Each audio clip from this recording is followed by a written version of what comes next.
Parliament ایک ایسا forum ہے جہاں پر ہم باہمی بیٹھ کر کچھ معاملات مشاورت کے ساتھ طے کرتے ہیں، اور جب ہم کہتے ہیں کہ نبوت مکمل ہو چکی ہے،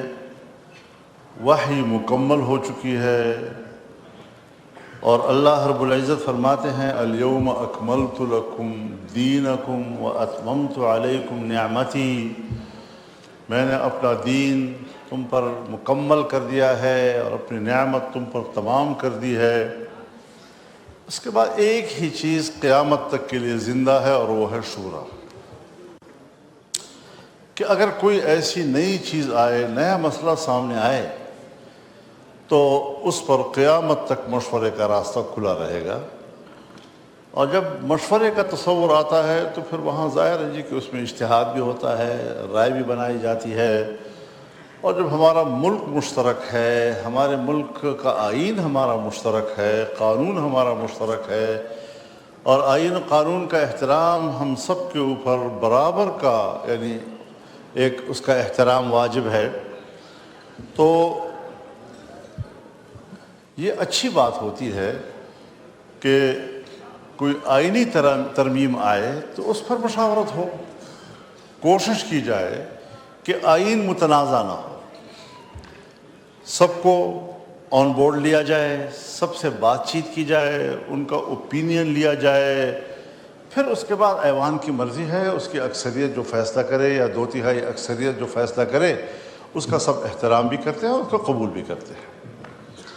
لیکن 27ویں ترمیم میں ایسا نہیں ہوا۔ یہی وجہ ہے کہ آپ کے آئین کا یہ 27ویں ترمیم اسی طرح متنازع ہوگا جس طرح کہ 18ویں ترمیم سے پہلے کی ترامیم کسی نہ کسی حوالے سے متنازع تھیں، اور آئین کے متفقہ ٹائٹل کے اوپر یہ ایک زخم تصور کیا جائے گا، ایک خراش تصور کیا جائے گا کہ یک طرفہ طور پر ایسا کیوں کیا گیا۔ دیکھیے، سن 1973 میں جناب ذوالفقار علی بھٹو صاحب کی پیپلز پارٹی 2/3 اکثریت میں تھی، اور 2/3 اکثریت سے وہ پورا آئین پاس کر سکتا تھا، لیکن انہوں نے مذاکرات کیے، طویل مذاکرات ہوئے، اور ان کے نتیجے میں پہلے عبوری آئین آیا، پھر اس کے بعد مستقل آئین آیا، اور تمام صوبوں کو اعتماد میں لیا گیا۔ تمام سیاسی جماعتیں، مختلف الخیال جماعتیں، مذہبی جماعتیں، قوم پرست جماعتیں، سیکولر جماعتیں، رائٹسٹ، لیفٹسٹ، سینٹرسٹ، سب کو اعتماد میں لے کر ایک متفقہ آئین قوم کو اور ملک کو مل گیا۔ ہم نے 18ویں ترمیم میں بھی یہی مظاہرہ دیکھا کہ پورے ایوان نے 9 مہینے محنت کر کے، 9 مہینے کے طویل عرصے میں ہم نے ایک ترمیم تیار کی اور ایوان میں آ کر متفقہ پاس کر لیا۔ یعنی میں اس نتیجے پر پہنچا، یہ میری زندگی کا ایک تجربہ تھا کہ ہم بڑوں کی بات کرتے تھے کہ وہ بڑے تھے اور ان کا تجربہ تھا اور ان کی بالغ نظری تھی، اور وہ کس طریقے سے آپس میں بیٹھ کر اختلافات کو سامنے رکھتے ہوئے مسائل کو حل کرتے تھے۔ لیکن جب 18ویں ترمیم 9 مہینے کے محنت کے بعد ہم نے تیار کی تو یہ اندازہ لگ گیا کہ الحمدللہ آج بھی دنیا کوئی گئی گزری نہیں ہے، اور آج بھی ہمارے پارلیمنٹ اور ان کی پارٹیاں، ان کی قیادت کے اندر یہ صلاحیت موجود ہے کہ وہ باوجود اپنے اپنے منشور کے، اختلاف رائے کے، وہ ایک اتفاق رائے پہ پہنچ سکتے ہیں۔ لیکن جب 26ویں ترمیم آئی، ٹھیک ہے ہمارے پی ٹی آئی کے دوست براہ راست اس میں شریک نہ ہوئے، لیکن وہ رابطے میں رہے، اور جو بھی ڈیولپمنٹس ہوتی تھی جے یو آئی اور گورنمنٹ کے درمیان، ہم اس سے ان کو آگاہ کرتے تھے، ان کی رائے لیتے تھے، ان کی تحفظات نوٹ کرتے تھے، ان کا اختلاف رائے نوٹ کرتے تھے، پھر آپ کے سامنے ہم رکھتے تھے، اور 1 مہینہ 1 ہفتے کے اندر اندر ہم نے اس پر ایک اتفاق رائے حاصل کر لیا اور ایک قانون بن گیا، آئینی ترمیم ہو گئی۔ لیکن 27ویں ترمیم کے اوپر یہ جو جمہوریت کا ایک حق ہے، یہ جو پارلیمان کی ایک شائستگی ہے، وہ اس کے تقاضے پورے نہیں ہو سکے، اور یہی وجہ ہے کہ آج قوم مطمئن نہیں ہے اس کے بارے میں، اس حوالے سے اطمینان موجود نہیں ہے، نہیں کسی کو اعتماد میں لینے کی کوشش کی گئی۔ تو سب سے پہلی بات تو یہ ہے کہ شعوری طور پر ایسا کیوں کیا گیا، اور کیوں قوم کو یہ موقع فراہم کیا گیا کہ وہ آئین کے اوپر انگلی رکھے کہ آئین کا یہ حصہ جو ہے یہ جانبدارانہ ہے، یک طرفہ ہے۔ پھر اس کے اندر ظاہر ہے کہ کچھ ایسے مراعات اور سہولتیں بعض شخصیات کو دی گئی کہ ہمیں ان شخصیات کے حوالے سے، ان مناصب کے حوالے سے، اس کے احترام میں ہمارا کوئی اختلاف نہیں ہے، لیکن ملک کے اندر ایک طبقاتی فرق کہ اس منصب کا بندہ جو ہے وہ ایک الگ حیثیت سے ملک کے اندر مراعات یافتہ ہوگا، اور اس حیثیت کے لوگ جو ہے وہ اس حیثیت میں مراعات یافتہ ہوں گے۔ تو جناب اسپیکر، یہ پہلو اس کو مد نظر رکھنا چاہیے کہ قوم میں اس کو پذیرائی نہیں مل رہی ہے، اور لوگ طنز و مزاح بھی کرتے ہیں، اختلاف رائے بھی کرتے ہیں کہ ہمیں شخصیات سے بھی جھگڑا نہیں ہے، ہمیں ان کے ایک منصب سے بھی جھگڑا نہیں ہے، لیکن ایسے مراعات کسی کو دینا یہ شاید خدمات کا صلہ نہیں ہے، بلکہ یہ ایک مستقل طبقاتی فرق کا اور امتیاز کا مسئلہ ہے۔ جناب والا، قانون سازی 26ویں ترمیم میں بھی ہوئی،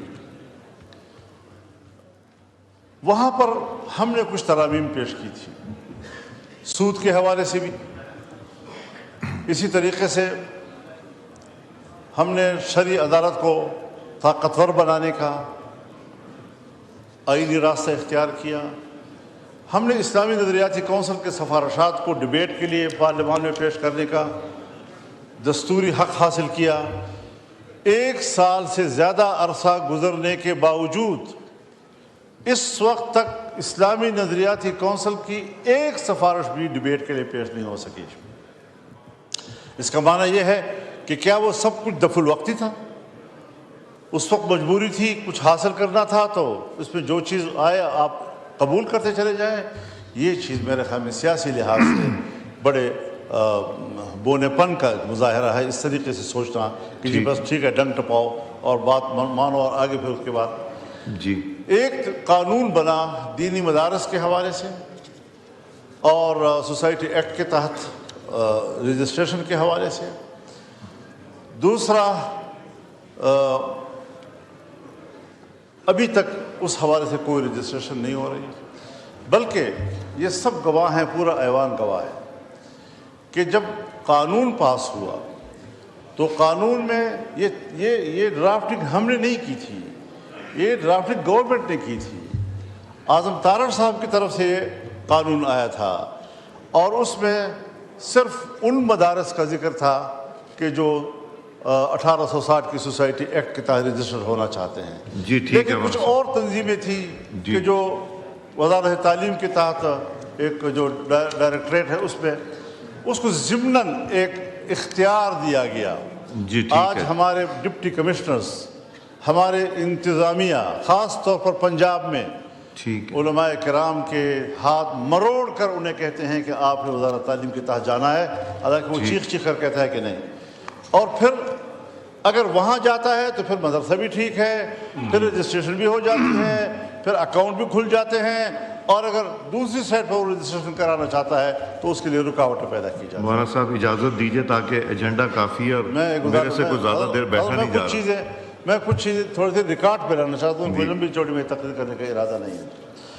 آج جو قانون سازیاں ہوئی ہیں اس حوالے سے ذرا آپ سوچیں بھی کہ اگر 18 سال سے کم عمر کو آپ آئین کے مطابق یا قانون کے مطابق اس کو بالغ تصور نہیں کرتے تو معاشرے میں کتنی پیچیدگیاں آتی ہیں، اور آپ نے 18 سال سے پہلے کے نکاح کو شرعی نکاح کو اس کو جنسی زیادتی سے تعبیر کیا ہے، آپ نے اس کی سزا زنا بالجبر کی تجویز کی ہے۔ آپ مجھے بتائیں کہ ایک طرف آپ ان کو جنسی زیادتی بھی کہیں، ایک طرف آپ ان کو زنا بالجبر سے بھی تعبیر کریں، اور دوسری طرف آپ یہ بھی کہیں کہ اگر بچے پیدا ہو گئے تو وہ جائز ہوں گے اور اس کی کفارت۔ مولانا صاحب ایجنڈا بہت بڑا ہے، پلیز تو ایک تو یہ مہربانی کیجئے وائنڈ اپ کر لیں۔ دوسری چیزیں جو ٹرانسجینڈر کے حوالے سے ہیں، حضرت یہ چیزیں اسلامی نظریاتی کونسل مسترد کر چکی ہے، جی شرعی عدالت مسترد کر چکی ہے۔ جب ہمارے وہ ادارے جس کی حیثیت یا عدالت کی ہے یا ہمارا آئینی ادارہ جو سفارشات پیش کرتا ہے، وہ سب اس پر متفق ہیں کہ اس قسم کے اقدامات جو ہیں وہ غیر شرعی ہیں، قرآن و سنت کے منافی ہیں، تو آپ نے اغراض و مقاصد میں لکھا ہے کہ یہ اقوام متحدہ کے منشور کا تقاضا ہے، ٹھیک ہے، یا ان کے مطالبات کا تقاضا ہے۔ کیا آپ نے اقوام متحدہ کے منشور اور اس کے آئین اور انسانی حقوق کا حلف اٹھایا ہے، یا آپ نے اس آئین کا حلف اٹھایا ہے جس آئین کے تحت آپ قرآن و سنت کے تابع قانون سازی کے پابند ہیں، اس کے خلاف نہ کرنے کے آپ پابند ہیں؟ اس حوالے سے ذرا اپنا امتحان لیجئے، اور جو غلطیاں آپ لوگ کر رہے ہیں نوٹ کریں۔ یہ چیزیں یہاں تو کہتے ہیں کہ میں نے اللہ کو جواب دینا ہے، ٹھیک، اللہ کو جواب دینے والے کام تو آپ کر چکے ہیں، ٹھیک ہے، تو اس کا کون سا جواز ہے، کون سی شریعت ہے کہ جس کے تحت آپ ایسے کام کر رہے ہیں، اور پھر اس کے ہمیں سزائیں بھی دی جاتی ہیں کہ آپ مخالفت کیوں کر رہے ہیں، آپ یہ کیوں کر رہے ہیں؟ میں جائز مخالفت کرتا ہوں، میں جذباتی مخالفت نہیں کرتا، میں صرف پوائنٹ سکورنگ کی باتیں نہیں کیا کرتا، میں اس ایوان کو توجہ دلانا چاہتا ہوں کہ آپ نے یہ غلطیاں کی ہیں، اس کو آپ ریموو کریں، واپس کریں، جس طرح کہ آج آپ نے کچھ چیزیں omit کی ہیں اس کو بھی آپ omit کریں، اور آئین کو ٹھیک کریں اور قانون کو ٹھیک کریں۔ ہم اس ملک میں گھریلو تشدد والا قانون، اس پر حضرت جب پنجاب میں یہ قانون آیا تھا تو میاں شہباز شریف صاحب وزیر اعلیٰ تھے، ہمارے وہاں مذاکرات ہوئے تھے، اور پروفیسر ساجد میر صاحب جو حکومت کے اتحادی تھے وہ میرے ساتھ آ کر بیٹھ گئے، ڈٹ کر کہا کہ یہ دین کا مسئلہ ہے، آپ ہمارے ہزار اتحادی صحیح لیکن ہم آپ کو اس میں سپورٹ نہیں کر سکتے جی۔ تو اس قسم کی چیزیں آج جائز ہو گئی، اس زمانے میں آپ نے مجھ سے اتفاق کیا کہ نہیں ہوگا، لیکن آج وہ سب کچھ جو مغرب چاہتا ہے، جو مغرب کی خواہشات ہیں، ہم اس کی پیروی کر رہے ہیں۔ چنانچہ ایک رسول اللہ صلی اللہ علیہ وسلم کی حدیث آپ کو بتاتا ہوں، آپ نے فرمایا